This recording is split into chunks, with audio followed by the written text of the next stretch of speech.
Alors, vous pouvez vous introduire. Alors bonjour, Derek Montgomery de IG Gestion de patrimoine, planificateur financier et gestionnaire de division. Aujourd'hui, je vais vous présenter mon top 5 des qualités d'un bon planificateur financier. Quelles sont les 5 qualités les plus importantes pour être un bon planificateur financier? La première qualité, je dirais, c'est le fait d'être disponible. Notre travail est complexe et pour faire une planification financière complète, ça prend du temps. Je vais vous donner un exemple d'une pratique mature et d'une approche qu'on prend dans notre cabinet. Disons que dans une année, on a habituellement 52 semaines. C'est pas mal toujours ça, hein? Les gens aiment se prendre des vacances. Alors, 2 semaines de vacances, la majorité des gens, c'est pas pour eux. On aime mieux avoir peut-être 5-6 semaines de vacances. On utilise quelque chose qui s'appelle le 40-6-6 chez nous. C'est-à-dire, on suggère 6 semaines de vacances, 6 semaines de formation, etc. Alors, ça reste 40 semaines pour travailler avec les dossiers clients. Si les gens veulent travailler 35 à 40 heures par semaine, alors ça nous donne environ 1500 heures dans une année. Alors, il faut y penser. J'ai combien de temps à consacrer à combien de clients? La deuxième qualité d'un bon planificateur financier, c'est d'être curieux et d'avoir une bonne écoute. C'est sûr que c'est trop facile de tomber en mode réponse. C'est-à-dire, on répond simplement aux questions des clients et on leur fournit un service en fonction de ça. La réalité de notre travail, c'est qu'il faut creuser plus. Il faut poser des questions. Il faut faire preuve d'écoute active. Il faut écrire des notes et savoir les bonnes questions à poser. Le copier-coller dans notre industrie, ça fonctionne pas. C'est pas une machine à saucisses. Chaque situation, bien qu'il peut avoir des ressemblances, est unique. Il arrive souvent que les gens ne comprennent pas l'étendue complète de notre rôle. Alors c'est à nous de leur expliquer et à nous de poser les bonnes questions pour amener le client à réfléchir à des choses qu'il n'a même pas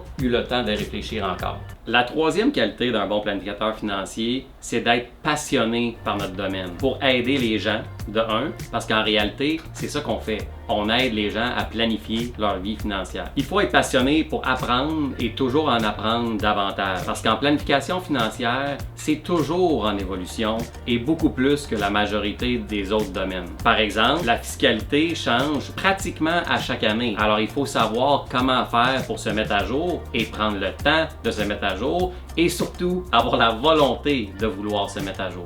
Une autre qualité d'un bon planificateur financier, c'est d'être honnête et intègre. Il faut se le dire, notre rôle est excessivement important et les clients nous font beaucoup confiance. Non seulement les clients nous confient leur argent, assurance, hypothèque, mais aussi la planification de leur retraite, la planification de leur succession et toutes les décisions importantes qu'ils vont avoir à prendre au niveau financier au cours d'une vie. Il faut donc éliminer les sources de conflits d'intérêts. Il y a un seul intérêt qui compte, c'est l'intérêt du client. Être honnête, c'est être capable de dire aussi les bonnes et les mauvaises nouvelles. En planification financière, ce n'est pas toujours des arcs-en-ciel et du ça va bien aller. On a vu assez de ça durant les dernières années. Parfois, il y a des mauvaises nouvelles à annoncer. Par exemple, les rendements peuvent être décevants, le contexte économique peut être difficile. Il est important de parler avec le client de ces choses-là pour être capable de régler les problèmes et non les éviter.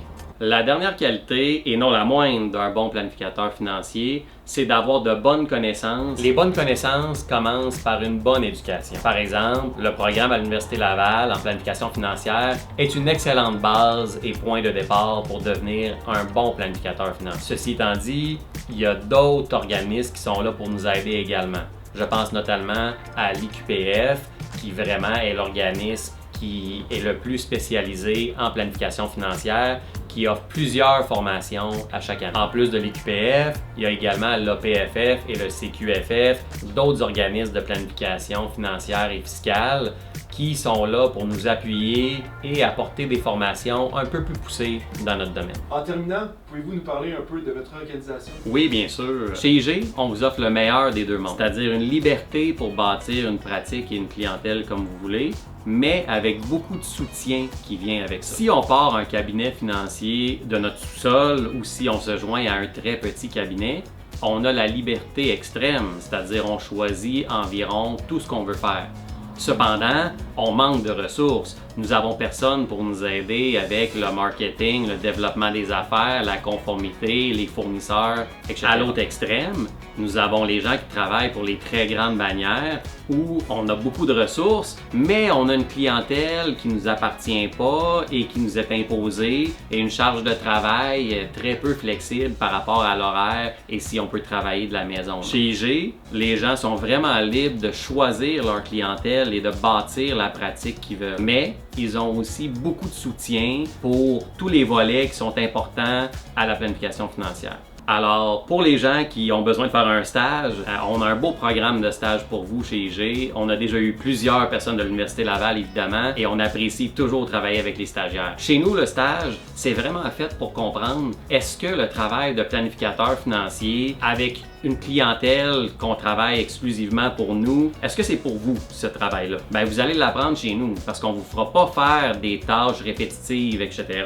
Ça va vraiment être de vous aider à réfléchir comme si votre carrière commençait pour de vrai et de suivre des planificateurs dans leur travail au quotidien. Fait que n'hésitez pas, si vous voulez plus d'informations par rapport au stage, vous pouvez communiquer avec moi, communiquer avec l'entreprise, il nous ferait plaisir, on en prend plusieurs à chaque année. Un gros merci au Repful de m'avoir permis de donner quelques conseils et astuces aujourd'hui. Toujours un plaisir de faire affaire avec vous. Alors, en espérant vous croiser très bientôt.